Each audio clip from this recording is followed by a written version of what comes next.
ನಮಸ್ಕಾರ. ಮುಖ್ಯಾಂಶಗಳು. Video conference ಮೂಲಕ ಗುಜರಾತ್ ಹೈಕೋರ್ಟ್ ವಜ್ರ ಮಹೋತ್ಸವಕ್ಕೆ ಪ್ರಧಾನಿ ನರೇಂದ್ರ ಮೋದಿ ಚಾಲನೆ.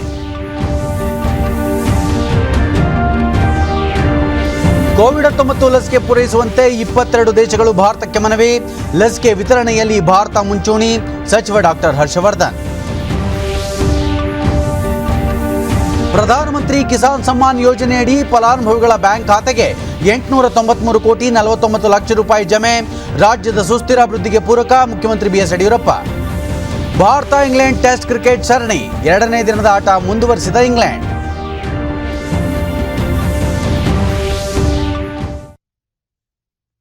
ವಾರ್ತೆಗಳ ವಿವರ.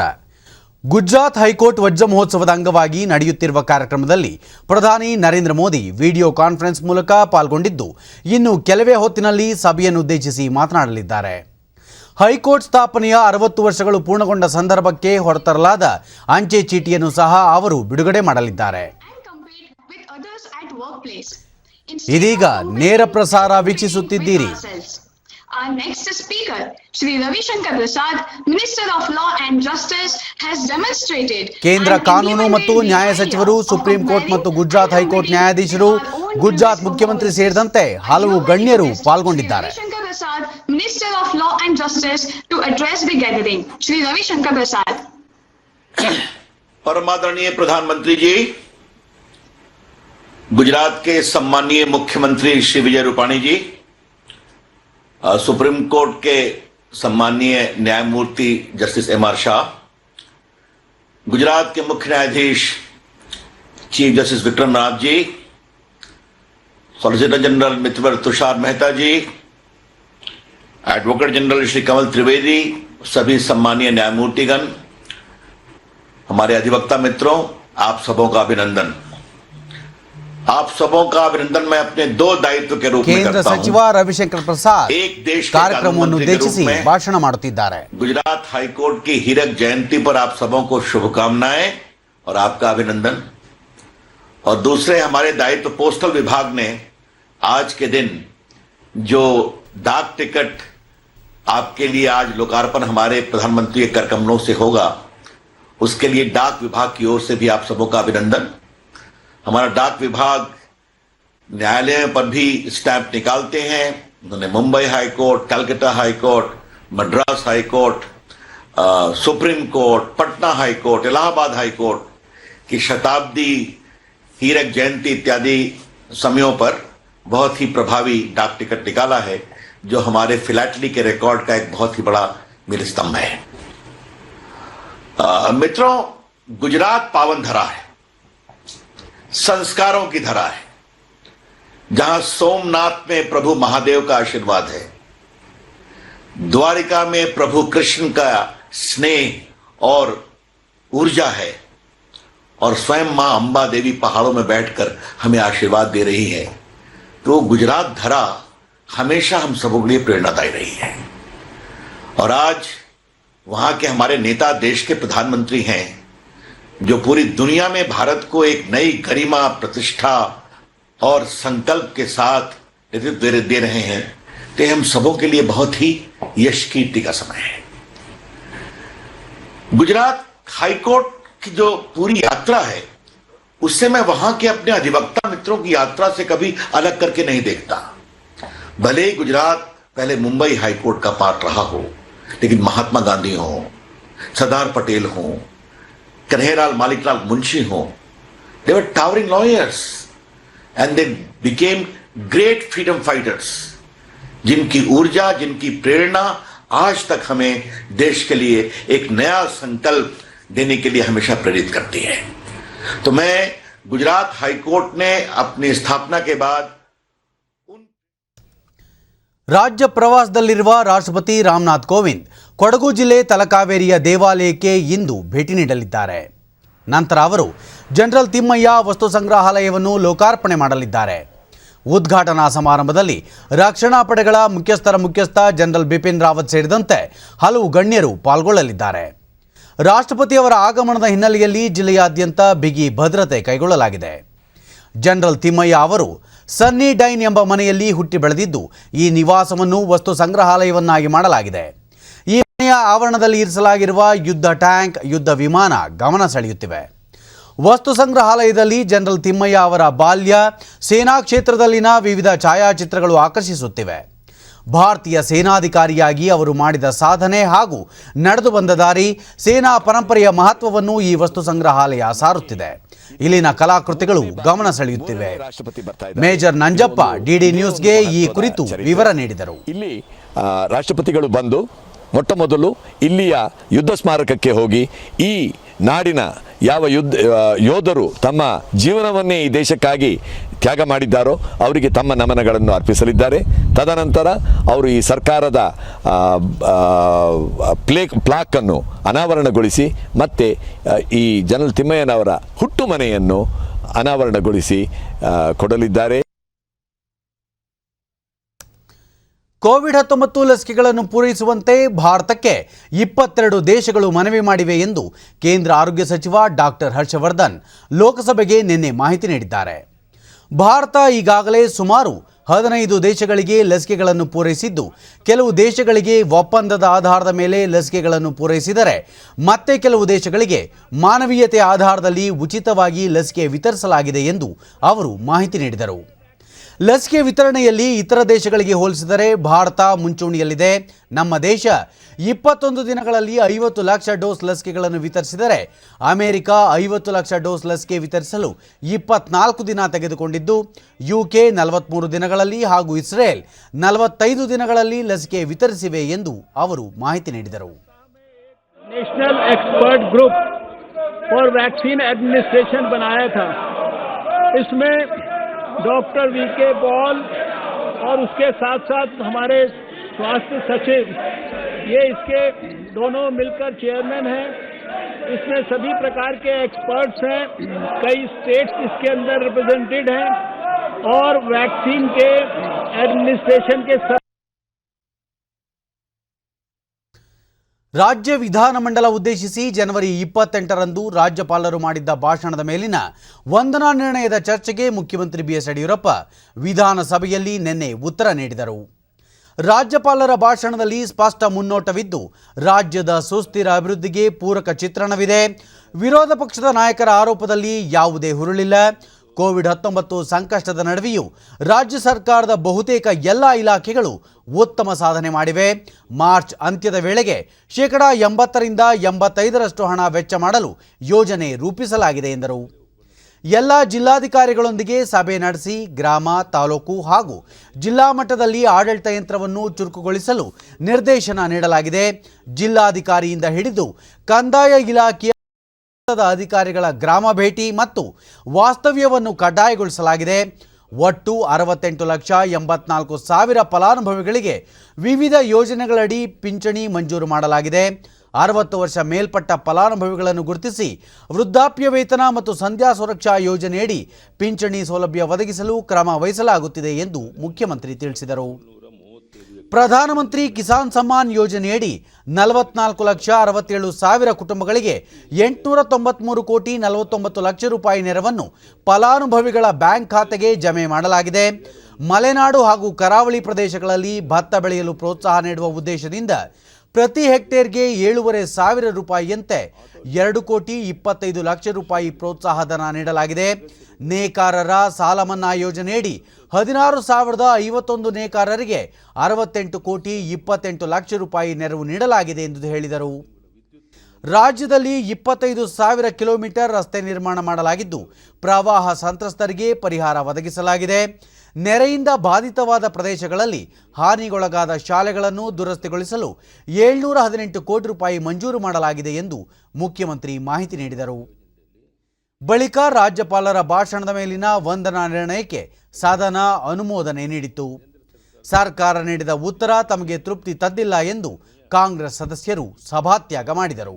3 ಲಕ್ಷ ಫಲಾನುಭವಿಗಳಿಗೆ 3 ತಿಂಗಳಿಗೆ ಆಹಾರ ಧಾನ್ಯ 5 ಕೆಜಿ ಅಕ್ಕಿ ಮತ್ತು 1 ಕೆಜಿ ತೊಗರಿ ಬೇಳೆಗಳನ್ನು ಸಹ ನಾವು ಆ ಸಂದರ್ಭದಲ್ಲಿ ವಿತರಣೆ ಮಾಡಿದೆವು.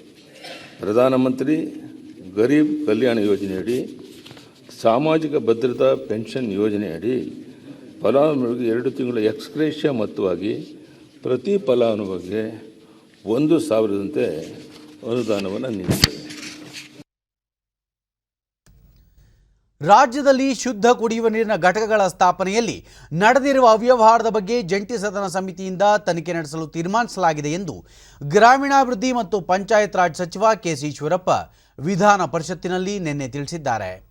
ಈ ಸಮಿತಿಯಲ್ಲಿ ಉಭಯ ಸದನಗಳ ಸದಸ್ಯರು ಇರಲಿದ್ದಾರೆ. ಯಾವ ಭಾಗಗಳಲ್ಲಿ ಅವ್ಯವಹಾರ ನಡೆದಿದೆ, ಇದರಲ್ಲಿ ಯಾರೆಲ್ಲ ಪಾಲ್ಗೊಂಡಿದ್ದಾರೆ ಎಂಬುದನ್ನು ಪತ್ತೆ ಹಚ್ಚಿ ತಪ್ಪಿತಸ್ಥರ ವಿರುದ್ಧ ನಿರ್ದಾಕ್ಷಿಣ್ಯ ಕ್ರಮ ಕೈಗೊಳ್ಳಲಾಗುವುದು ಎಂದು ಅವರು ತಿಳಿಸಿದರು. ಅಕೌಂಟಿಗೆ ನೇರ ಹಣ ಹೋಗುತ್ತೀಗ.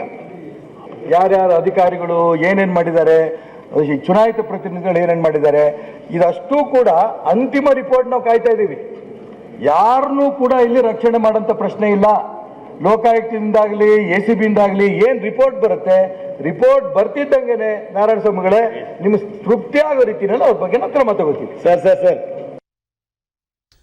ಸಾರಿಗೆ ಸಚಿವರು ಆಗಿರುವ ಉಪಮುಖ್ಯಮಂತ್ರಿ ಲಕ್ಷ್ಮಣ್ ಸವದಿ ಬಿಜೆಪಿಯ ಮಹಾಂತೇಶ್ ಕವಟಗಿಮಠ ಅವರ ಪ್ರಶ್ನೆಗೆ ಉತ್ತರಿಸಿ, ವಾಯುಮಾಲಿನ್ಯ ತಡೆಗೆ ಕೇಂದ್ರ ಮತ್ತು ರಾಜ್ಯ ಸರ್ಕಾರ ಹಲವು ರೀತಿಯ ಕ್ರಮಗಳನ್ನು ಕೈಗೊಳ್ಳುತ್ತಿದ್ದು ಎಲೆಕ್ಟ್ರಿಕ್ ವಾಹನಗಳ ಬಳಕೆಗೆ ಉತ್ತೇಜನ ನೀಡುತ್ತಿದೆ. ಕೇಂದ್ರ ಸರ್ಕಾರ ಎಲೆಕ್ಟ್ರಿಕ್ ಬಸ್ಗೆ 55 ಲಕ್ಷ ರೂಪಾಯಿ ಸಹಾಯಧನ ನೀಡುತ್ತಿದೆ. ಸದ್ಯಕ್ಕೆ ಹೊಸ ಬಸ್ ಖರೀದಿ ಪ್ರಸ್ತಾಪ ಸರ್ಕಾರದ ಮುಂದಿಲ್ಲ. ಬದಲಾಗಿ ಖಾಸಗಿ ಕಂಪನಿಗಳೇ ಬೆಂಗಳೂರಿನಲ್ಲಿ ಪ್ರಾಯೋಗಿಕವಾಗಿ 300 ಎಲೆಕ್ಟ್ರಿಕ್ ಬಸ್ಗಳ ಸಂಚಾರಕ್ಕೆ ಮುಂದೆ ಬಂದಿವೆ. ಬೆಂಗಳೂರಿನಲ್ಲಿ ಎಲೆಕ್ಟ್ರಿಕ್ ವಾಹನಗಳ ಪ್ರಾಯೋಗಿಕ ಸಂಚಾರ ಯಶಸ್ವಿಯಾದರೆ ಇತರೆ ನಗರಗಳಿಗೂ ಅದನ್ನು ವಿಸ್ತರಿಸುವ ಚಿಂತನೆ ಇದೆ ಎಂದು ತಿಳಿಸಿದರು. ಪ್ರಾಯೋಗಿಕವಾಗಿ ಇವತ್ತು 300 ಬಸ್ಗಳನ್ನು ತಗೋಬೇಕು ಅಂತಕ್ಕಂಥದ್ದು ನಮಗೆ ಕೊಟ್ಟಿದ್ದಾರೆ. ಖಾಸಗಿ ಅವರು ಟಾಟಾ ಕಂಪನಿ ಇರ್ಬೋದು, ಲೇಲ್ಯಾಂಡ್ ಇರ್ಬೋದು, ಬೇರೆ ಇನ್ನಿತರ ಕಂಪನಿಗಳು ಯಾರೇ ಒಂದು ವಾಹನವನ್ನ ತಾವೇ ಇಲ್ಲಿ ಓಡಿಸ್ಲಿಕ್ಕೆ ನಮ್ಗೆ ಕೊಡ್ಬೇಕಾಗ್ತಕ್ಕ ಔಟ್ಸೋರ್ಸ್ ಮೇಲೆ.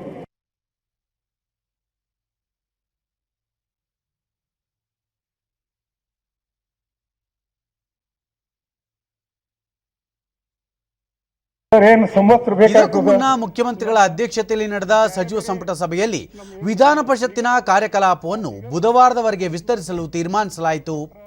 ಸಭಾಪತಿ ಸ್ಥಾನಕ್ಕೆ ಪ್ರತಾಪ್ ಚಂದ್ರ ಶೆಟ್ಟಿ ಅವರು ರಾಜೀನಾಮೆ ನೀಡಿರುವ ಹಿನ್ನೆಲೆಯಲ್ಲಿ ತೆರವಾದ ಸ್ಥಾನಕ್ಕೆ ಚುನಾವಣೆ ನಡೆಸಬೇಕಿರುವ ಹಿನ್ನೆಲೆಯಲ್ಲಿ ಪರಿಷತ್ತಿನ ಕಲಾಪ ವಿಸ್ತರಣೆಗೆ ತೀರ್ಮಾನ ಕೈಗೊಳ್ಳಲಾಗಿದೆ. ಈ ಕುರಿತು ರಾಜ್ಯಪಾಲರಿಗೆ ಪ್ರಸ್ತಾವನೆ ಸಲ್ಲಿಸಿ ಅಧಿವೇಶನ ವಿಸ್ತರಣೆಗೆ ಕ್ರಮ ಕೈಗೊಳ್ಳಲಾಗುವುದು ಎಂದು ಮುಖ್ಯಮಂತ್ರಿ BS ಯಡಿಯೂರಪ್ಪ ತಿಳಿಸಿದ್ದಾರೆ. ಬಳಿಕ ನಡೆದ ಕಲಾಪ ಸಲಹಾ ಸಮಿತಿಯ ಸಭೆಯಲ್ಲಿ ಅಧಿವೇಶನ ವಿಸ್ತರಿಸಲು ನಿರ್ಧರಿಸಲಾಗಿದೆ ಎಂದು ಜೆಡಿಎಸ್ನ ಹಿರಿಯ ಮುಖಂಡ ಬಸವರಾಜ ಹೊರಟ್ಟಿ ತಿಳಿಸಿದ್ದಾರೆ. ಈ ಮಧ್ಯೆ ಸಭಾಪತಿ ಚುನಾವಣೆಗೆ ರಾಜ್ಯಪಾಲ ವಜುಭಾಯಿ ವಾಲಾ ಅವರು ವೇಳಾಪಟ್ಟಿ ನಿಗದಿಪಡಿಸಿದ್ದಾರೆ. ಇದೇ 8ರಂದು ಸೋಮವಾರ ನಾಮಪತ್ರ ಸಲ್ಲಿಕೆಗೆ ದಿನಾಂಕ ನಿಗದಿ ಮಾಡಲಾಗಿದ್ದು 9ರಂದು ಚುನಾವಣೆ ನಡೆಯಲಿದೆ. ದೇಶದಲ್ಲಿ ಕಳೆದ 24 ಗಂಟೆಗಳಲ್ಲಿ ಹೊಸದಾಗಿ 11,713 ಕೊರೋನಾ ಸೋಂಕು ಪ್ರಕರಣಗಳು ದೃಢಪಟ್ಟಿವೆ. ಇದರೊಂದಿಗೆ ಕೋವಿಡ್-19 ಸೋಂಕಿತ ಪ್ರಕರಣಗಳ ಒಟ್ಟು ಸಂಖ್ಯೆ 1,08,14,304ಕ್ಕೆ ಏರಿಕೆಯಾಗಿದೆ. ದೇಶದಲ್ಲಿ ಒಟ್ಟು 1,48,590 ಸಕ್ರಿಯ ಪ್ರಕರಣಗಳಿದ್ದು ಈ ಪ್ರಮಾಣ ಶೇಕಡ 1.4ಕ್ಕೆ ಇಳಿಕೆಯಾಗಿದೆ. ಇದುವರೆಗೂ ಒಟ್ಟು 1,05,10,796 ಮಂದಿ ಗುಣಮುಖರಾಗಿದ್ದು ಚೇತರಿಕೆ ದರ ಶೇಕಡ 97.16ರಲ್ಲಿದೆ. ದೇಶದಲ್ಲಿ ಈವರೆಗೆ 1,54,918 ಮಂದಿ ಸಾವನ್ನಪ್ಪಿದ್ದು ಮರಣ ಪ್ರಮಾಣ ಶೇಕಡ 1.43ರಷ್ಟಿದೆ. ದೇಶದಲ್ಲಿ ಈವರೆಗೆ 54,16,849 ಮಂದಿಗೆ ಲಸಿಕೆ ನೀಡಲಾಗಿದೆ. ರಾಜ್ಯದಲ್ಲಿ ನಿನ್ನೆ ಹೊಸದಾಗಿ 430 ಕೋವಿಡ್ ಪ್ರಕರಣಗಳು ದೃಢಪಟ್ಟಿದ್ದು ಇದರೊಂದಿಗೆ ಒಟ್ಟು ಸೋಂಕು ಪ್ರಕರಣಗಳ ಸಂಖ್ಯೆ 9,41,500ಕ್ಕೆ ಏರಿಕೆಯಾಗಿದೆ. ನಿನ್ನೆ 470 ಮಂದಿ ಆಸ್ಪತ್ರೆಯಿಂದ ಬಿಡುಗಡೆಯಾಗಿದ್ದು ಇದುವರೆಗೂ ಗುಣಮುಖರಾದವರ ಒಟ್ಟು ಸಂಖ್ಯೆ 9,23,377ಕ್ಕೆ ತಲುಪಿದೆ. ನಿನ್ನೆ 3 ಸಾವನ್ನಪ್ಪಿದ್ದು ಮೃತಪಟ್ಟವರ ಸಂಖ್ಯೆ 12,230ಕ್ಕೆ ಏರಿಕೆಯಾಗಿದೆ. ಸದ್ಯ ರಾಜ್ಯದಲ್ಲಿ 5,874 ಸಕ್ರಿಯ ಪ್ರಕರಣಗಳಿವೆ. 144 ಮಂದಿ ರಾಜ್ಯದ ವಿವಿಧ ಆಸ್ಪತ್ರೆಗಳಲ್ಲಿ ತೀವ್ರ ನಿಗಾ ಘಟಕದಲ್ಲಿ ಚಿಕಿತ್ಸೆ ಪಡೆಯುತ್ತಿದ್ದಾರೆ. ನಿನ್ನೆ 74,119 ಮಾದರಿಗಳ ಪರೀಕ್ಷೆ ನಡೆಸಿದ್ದು ಇದುವರೆಗೂ 1,73,68,124 ಮಂದಿಗೆ ಕೊರೋನಾ ಪರೀಕ್ಷೆ ನಡೆಸಲಾಗಿದೆ ಎಂದು ಆರೋಗ್ಯ ಮತ್ತು ಕುಟುಂಬ ಕಲ್ಯಾಣ ಇಲಾಖೆ ತಿಳಿಸಿದೆ. ಬೆಂಗಳೂರಿನಲ್ಲಿ ನಿನ್ನೆ 217 ಮಂದಿಗೆ ಸೋಂಕು ತಗುಲಿದ್ದು ಒಟ್ಟು ಸೋಂಕು ಪ್ರಕರಣಗಳ ಸಂಖ್ಯೆ 3,99,997ಕ್ಕೆ ಏರಿಕೆಯಾಗಿದೆ. ನಿನ್ನೆ 228 ಮಂದಿ ಆಸ್ಪತ್ರೆಯಿಂದ ಬಿಡುಗಡೆಯಾಗಿದ್ದು ಇದುವರೆಗೂ ಗುಣಮುಖರಾದವರ ಸಂಖ್ಯೆ 3,91,762ಕ್ಕೆ ಏರಿಕೆಯಾಗಿದೆ. ಸದ್ಯ 3,833 ಸಕ್ರಿಯ ಪ್ರಕರಣಗಳಿವೆ.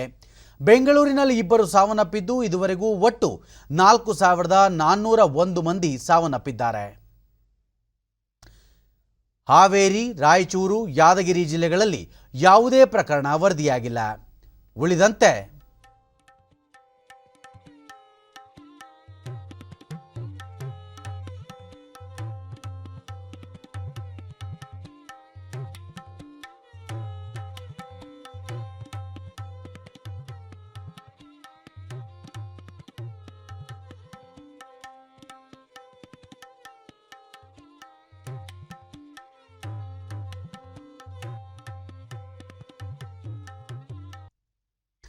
ಗುಜರಾತ್ ಹೈಕೋರ್ಟ್ ವಜ್ರ ಮಹೋತ್ಸವದ ಅಂಗವಾಗಿ ನಡೆಯುತ್ತಿರುವ ಕಾರ್ಯಕ್ರಮದಲ್ಲಿ ಪ್ರಧಾನಿ ನರೇಂದ್ರ ಮೋದಿ ಅವರು ವಿಡಿಯೋ ಕಾನ್ಫರೆನ್ಸ್ ಮೂಲಕ ಪಾಲ್ಗೊಂಡಿದ್ದು ಸಭೆಯನ್ನುದ್ದೇಶಿಸಿ ಮಾತನಾಡುತ್ತಿದ್ದಾರೆ. ಇದೀಗ ಕಾರ್ಯಕ್ರಮದ ನೇರ ಪ್ರಸಾರ. भरोसे ने हमारे सामान्य से सामान्य मानवी के मन में एक आत्मविश्वास जगाया है. सच्चाई के लिए खड़े होने की उसे ताकत दी है. और जब हम आजादी से अब तक देश की इस यात्रा में जुडिशरी के योगदान की चर्चा करते हैं तो इसमें बार के योगदान की चर्चा भी आवश्यक होती है. हमारी न्याय व्यवस्था की ये गौरवशाली इमारत बार के ही पिलर पर खड़ी है. दशकों से हमारे देश में बार और जुडिशरी मिलकर ही न्याय के मूलभूत उद्देश्यों को पूरा कर रहे हैं.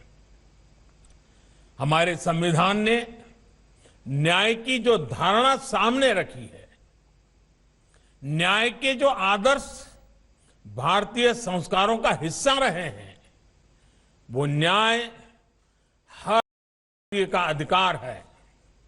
इसलिए ये जुडिशरी और सरकार दोनों का ही दायित्व है कि दुनिया के सबसे बड़े लोकतंत्र में वो मिलकर world class judicial system, justice system खड़ा करे.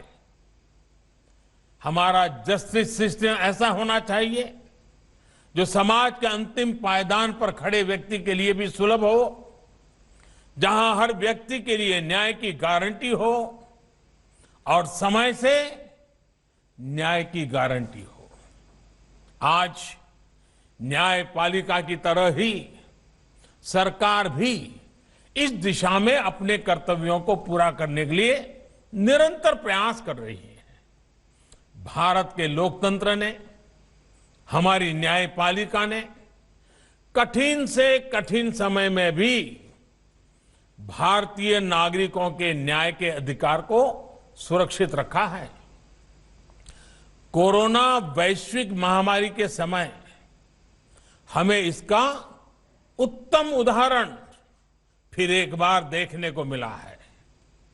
इस आपदा में अगर एक और देश ने अपना सामर्थ्य दिखाया तो दूसरी ओर हमारी न्यायपालिका ने भी अपने समर्पण और कर्तव्य निष्ठा का उदाहरण पेश किया है. गुजरात हाईकोर्ट ने जिस तरह लॉकडाउन के शुरुआती दिनों में ही वीडियो कॉन्फ्रेंस से सुनवाई करना शुरू कर दिया, जिस तरह एसएमएस कॉल आउट, मुकदमों की ई फाइलिंग और ईमेल माय केस स्टेटस की सेवा शुरू की गई, कोर्ट के डिस्प्ले बोर्ड की यूट्यूब पर स्ट्रीमिंग शुरू की गई, हर दिन जजमेंट्स और ऑर्डर्स वेबसाइट पर अपलोड किए गए. इन सब ने ये सिद्ध किया है कि हमारा जस्टिस सिस्टम कितना एडेप्टिव है और न्याय के लिए उसके प्रयासों का विस्तार कितना ज्यादा है.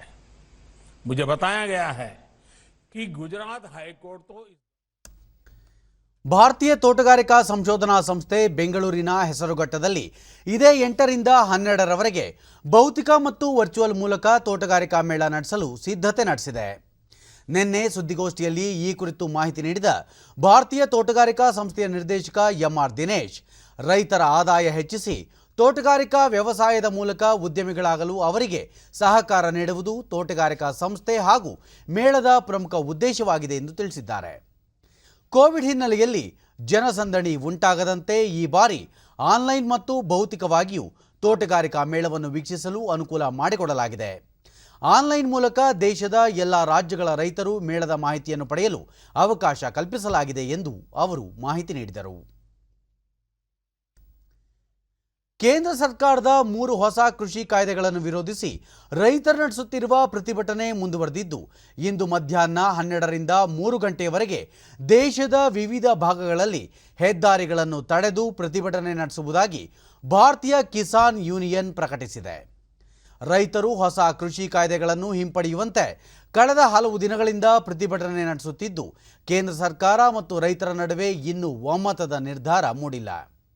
ಭಾರತೀಯ ಕಿಸಾನ್ ಯೂನಿಯನ್ ಕರೆ ನೀಡಿರುವ ಹೆದ್ದಾರಿ ತಡೆ ಹೋರಾಟಕ್ಕೆ ರಾಜ್ಯದ ರೈತ ಸಂಘಟನೆಗಳು ಕೈಜೋಡಿಸಿದ್ದು, ರಾಜ್ಯದ ವಿವಿಧ ಹೆದ್ದಾರಿಗಳಲ್ಲಿ ಪ್ರತಿಭಟನೆ ನಡೆಸಲು ರೈತರು ನಿರ್ಧರಿಸಿದ್ದಾರೆ. ಬೆಂಗಳೂರಿನ ರಾಜೀವ್ ಗಾಂಧಿ ಆರೋಗ್ಯ ವಿಜ್ಞಾನ ವಿಶ್ವವಿದ್ಯಾಲಯದ 23ನೇ ವಾರ್ಷಿಕ ಘಟಿಕೋತ್ಸವ ಇದೇ 7ರಂದು ಭಾನುವಾರ ಹೊಸೂರು ರಸ್ತೆಯಲ್ಲಿರುವ ನಿಬಾನ್ ಸಭಾಂಗಣದಲ್ಲಿ ನಡೆಯಲಿದ್ದು, ರಾಷ್ಟ್ರಪತಿ ರಾಮನಾಥ್ ಕೋವಿಂದ್ ಅವರು ಘಟಿಕೋತ್ಸವ ಭಾಷಣ ಮಾಡಲಿದ್ದಾರೆ ಎಂದು ವಿಶ್ವವಿದ್ಯಾಲಯದ ಕುಲಪತಿ ಡಾಕ್ಟರ್ ಎಸ್ ಸಚ್ಚಿದಾನಂದ ತಿಳಿಸಿದ್ದಾರೆ.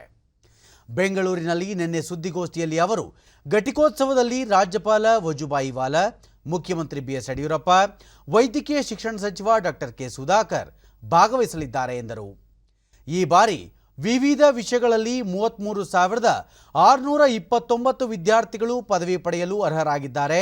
ಈ ಪೈಕಿ 30 PhD, 115 ಸೂಪರ್ ಸ್ಪೆಷಾಲಿಟಿ, 5,824 ಸ್ನಾತಕೋತ್ತರ ಪದವಿ, 351 ಸ್ನಾತಕೋತ್ತರ diploma, 79 fellowship course, 9 certificate course ಹಾಗೂ 27,221 ಸ್ನಾತಕ ವಿದ್ಯಾರ್ಥಿಗಳಿಗೆ ಪದವಿ ಪ್ರದಾನ ನಡೆಯಲಿದೆ. ಡಾಕ್ಟರ್ ಅಲಂಗಾರ್ ಸತ್ಯರಂಜನ್ ದಾಸ್ ಹೆಗಡೆ ಅವರಿಗೆ ಡಾಕ್ಟರ್ ಆಫ್ ಸೈನ್ಸ್ ಗೌರವ ಡಾಕ್ಟರೇಟ್ ಪ್ರದಾನ ಮಾಡಲಾಗುವುದು. ಈ ಬಾರಿ 122 ಚಿನ್ನದ ಪದಕಗಳು, 8 ನಗದು ಬಹುಮಾನಗಳಿಗೆ ಒಟ್ಟು 118 ವಿದ್ಯಾರ್ಥಿಗಳು ಭಾಜನರಾಗಲಿದ್ದಾರೆ.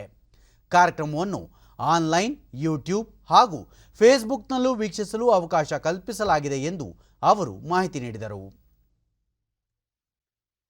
ಕೋವಿಡ್-19 ಸೋಂಕಿನ ನಡುವೆ ಕೇಂದ್ರ ಲೋಕಸೇವಾ ಆಯೋಗ UPSC 2020ನೇ ಸಾಲಿನಲ್ಲಿ ಪರೀಕ್ಷೆ ನಡೆಸಿದ್ದು, ಹಾಜರಾದ ಅಭ್ಯರ್ಥಿಗಳಲ್ಲಿ ಕೆಲವರು ಪರೀಕ್ಷೆಗೆ ಹಾಜರಾಗಲು ಮತ್ತೊಂದು ಅವಕಾಶ ನೀಡಬೇಕೆಂದು ಸರ್ವೋಚ್ಚ ನ್ಯಾಯಾಲಯದ ಮೆಟ್ಟಿಲೇರಿದ್ದರು. ತಮ್ಮ ಪ್ರಯತ್ನಗಳ ಸಂಖ್ಯೆ ಮುಗಿದಿದ್ದ ಅಭ್ಯರ್ಥಿಗಳಿಗೆ ಪರೀಕ್ಷೆ ಬರೆಯಲು ಷರತ್ತುಬದ್ಧವಾಗಿ ಮತ್ತೊಂದು ಅವಕಾಶ ನೀಡಿರುವುದಾಗಿ ಕೇಂದ್ರ ಸರ್ಕಾರ ಸುಪ್ರೀಂ ಕೋರ್ಟ್ಗೆ ನಿನ್ನೆ ತಿಳಿಸಿದೆ. ಪರೀಕ್ಷೆ ಬರೆಯಲು ನಿಗದಿಪಡಿಸಿರುವ ಪ್ರಯತ್ನಗಳ ಸಂಖ್ಯೆಯನ್ನು ಮೀರಿಲ್ಲದವರಿಗೆ ಈ ವಿನಾಯಿತಿ ಅನ್ವಯಿಸುವುದಿಲ್ಲ. 2021ನೇ ಸಾಲಿನ ಪರೀಕ್ಷೆಗೆ ವಯೋಮಿತಿ ಮೀರಿದವರಿಗೆ ಪರೀಕ್ಷೆ ಬರೆಯಲು ಅವಕಾಶವಿಲ್ಲ ಎಂದು ಸುಪ್ರೀಂ ಕೋರ್ಟ್ಗೆ ಸಲ್ಲಿಸಿರುವ ಪತ್ರದಲ್ಲಿ ತಿಳಿಸಲಾಗಿದೆ. ಕಳೆದ ಬಾರಿ ಪರೀಕ್ಷೆಗೆ ಹಾಜರಾದ ಅಭ್ಯರ್ಥಿಗಳಲ್ಲಿ 3,863 ಅಭ್ಯರ್ಥಿಗಳ ಪರೀಕ್ಷೆ ಬರೆಯುವ ಪ್ರಯತ್ನಗಳು ಮುಗಿದಿದ್ದು, ಇವರಲ್ಲಿ 555 ಮಂದಿ ಅಭ್ಯರ್ಥಿಗಳು ಪ್ರಿಲಿಮಿನರಿ ಪರೀಕ್ಷೆಗೆ ಅರ್ಹತೆ ಪಡೆದಿದ್ದಾರೆ. ಸರ್ಕಾರದ ಈ ನಿರ್ಧಾರದಿಂದಾಗಿ 3,308 ಮಂದಿ ಅಭ್ಯರ್ಥಿಗಳಿಗೆ ಅನುಕೂಲವಾಗಿದೆ. ಕೇಂದ್ರದ ಈ ನಿರ್ಧಾರ ಕುರಿತು ಪ್ರತಿಕ್ರಿಯಿಸಲು ಅರ್ಜಿದಾರರಿಗೆ ನ್ಯಾಯಾಲಯ ಅವಕಾಶ ನೀಡಿದ್ದು, ಮುಂದಿನ ವಿಚಾರಣೆಯನ್ನು ಇದೇ 8ಕ್ಕೆ ಮುಂದೂಡಿದೆ.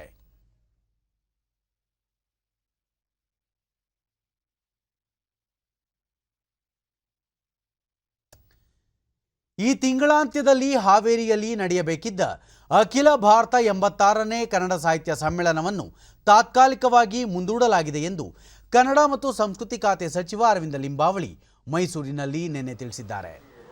ಹಾವೇರಿಯಲ್ಲಿ ಸಾಹಿತ್ಯ ಸಮ್ಮೇಳನಕ್ಕೆ ನಡೆದ ಸಿದ್ಧತೆಗಳು ಇನ್ನೂ ಪೂರ್ಣಗೊಂಡಿಲ್ಲ. ಹೆಚ್ಚಿನ ಸಂಖ್ಯೆಯಲ್ಲಿ ಸಾರ್ವಜನಿಕರು ಸೇರುವುದರಿಂದ ಕೋವಿಡ್-19 ನಿಯಮಗಳ ಪಾಲನೆ ಕಷ್ಟಕರವಾಗುತ್ತದೆ. ಫೆಬ್ರವರಿ ಅಂತ್ಯಕ್ಕೆ ಹೊಸ ಕೋವಿಡ್ ಮಾರ್ಗಸೂಚಿ ಪ್ರಕಟವಾಗುವ ನಿರೀಕ್ಷೆ ಇರುವುದರಿಂದ ಆನಂತರ ಮಾರ್ಚ್ 9ಕ್ಕೆ ಮತ್ತೊಂದು ಸಭೆ ನಡೆಸಿ ಸಮ್ಮೇಳನ ನಡೆಸುವ ದಿನಾಂಕ ನಿರ್ಧರಿಸಲಾಗುವುದು ಎಂದು ಅವರು ತಿಳಿಸಿದರು. ಕನ್ನಡ ಸಾಹಿತ್ಯ ಸಮ್ಮೇಳನ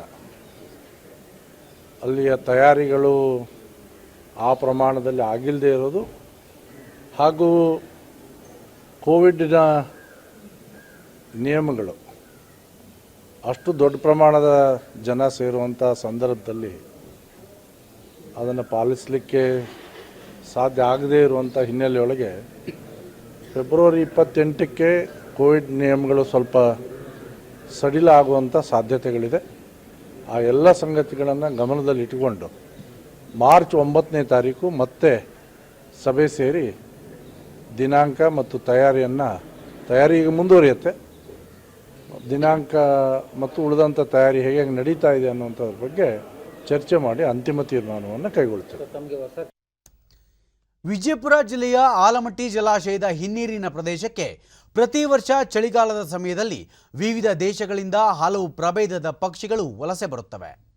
Sri Lanka, Malaysia, Hong Kong, Mongolia, Australia ಸೇರಿದಂತೆ ವಿವಿಧ ದೇಶಗಳಿಂದ 108ಕ್ಕೂ ಅಧಿಕ ಪ್ರಭೇದದ ಪಕ್ಷಿಗಳು ಪ್ರತಿ ವರ್ಷ ವಲಸೆ ಬರುತ್ತಿದ್ದು ಪ್ರವಾಸಿಗರಿಗೆ ಮತ್ತು ಪಕ್ಷಿ ಪ್ರಿಯರಿಗೆ ಆಕರ್ಷಣೀಯ ತಾಣವಾಗಿದೆ.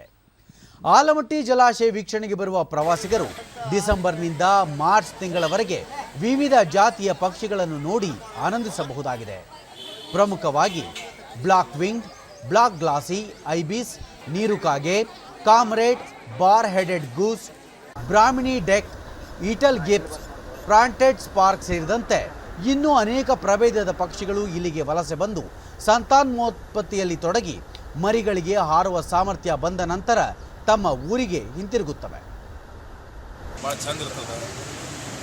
ಡಿಡಿ ನ್ಯೂಸ್ನೊಂದಿಗೆ ಪಕ್ಷಿ ಪ್ರಿಯ ಮಲ್ಲಿಕಾರ್ಜುನಯ್ಯ.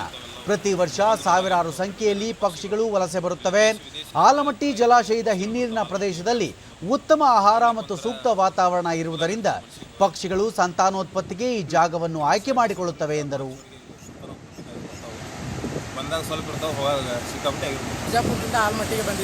ಪ್ರವಾಸಿ ಶ್ರೀನಿವಾಸ್, ಜಲಾಶಯ ನೋಡಲು ಬಂದ ತಾವು ಇಲ್ಲಿನ ಪಕ್ಷಿಗಳನ್ನು ನೋಡಿ ಆನಂದಿಸಿದ್ದೇವೆ. ಹಲವು ಜಾತಿಯ ಪಕ್ಷಿಗಳನ್ನು ಒಂದೆಡೆ ನೋಡುವ ಅವಕಾಶ ಈ ಸ್ಥಳದಲ್ಲಿ ದೊರಕಿದೆ ಎಂದರು. ಚೆನ್ನಾಗಿದೆ. ನೀರುಗಳು ಮತ್ತು ದರಸಲ ಬರ್ತಾವಂತ್ರಿ. 5-6 ಪಕ್ಷಿಗಳು ಬಂದಿವೆ ವಿದೇಶದಿಂದ.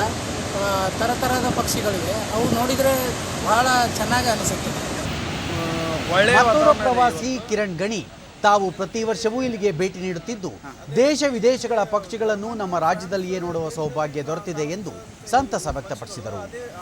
ಅಲ್ಲಿಂದ ಇಲ್ಲಿ ಬಂದು ಸಂತಾನೋತ್ಪತ್ತಿಗೆ ಬರುತ್ತವೆ ಅಂತೇಳಿ ಅನಿಸುತ್ತವೆ. ಸಂತಾನೋತ್ಪತ್ತಿಗೆ ಬಂದಿರುತ್ತವೆ ಇವು.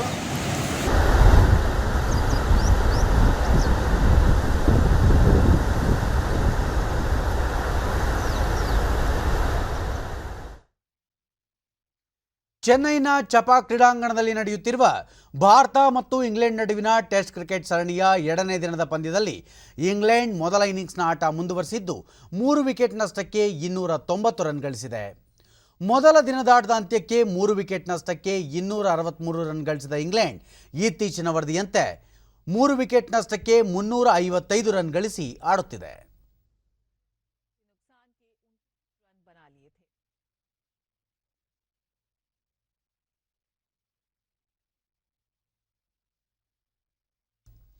ಕೊನೆಯಲ್ಲಿ ಮತ್ತೊಮ್ಮೆ ಮುಖ್ಯಾಂಶಗಳು. ವಿಡಿಯೋ ಕಾನ್ಫರೆನ್ಸ್ ಮೂಲಕ ಗುಜರಾತ್ ಹೈಕೋರ್ಟ್ ವಜ್ರ ಮಹೋತ್ಸವಕ್ಕೆ ಪ್ರಧಾನಿ ನರೇಂದ್ರ ಮೋದಿ ಚಾಲನೆ.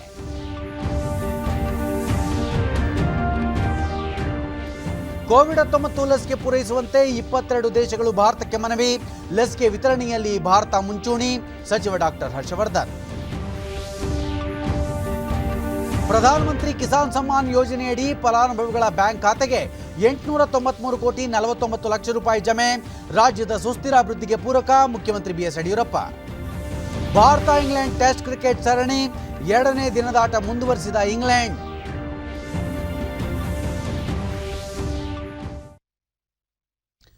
ನಮ್ಮ ವಾರ್ತಾ ಪ್ರಸಾರವನ್ನು ನೀವು ಡಿಡಿ ಚಂದನ ನ್ಯೂಸ್ ಯೂಟ್ಯೂಬ್ ಚಾನೆಲ್ನಲ್ಲೂ ವೀಕ್ಷಿಸಬಹುದು. ನಮ್ಮ ಮುಂದಿನ ವಾರ್ತಾ ಪ್ರಸಾರ ಮಧ್ಯಾಹ್ನ 1 ಗಂಟೆಗೆ ಡಿಡಿ ಚಂದನದಲ್ಲಿ. ನಮಸ್ಕಾರ.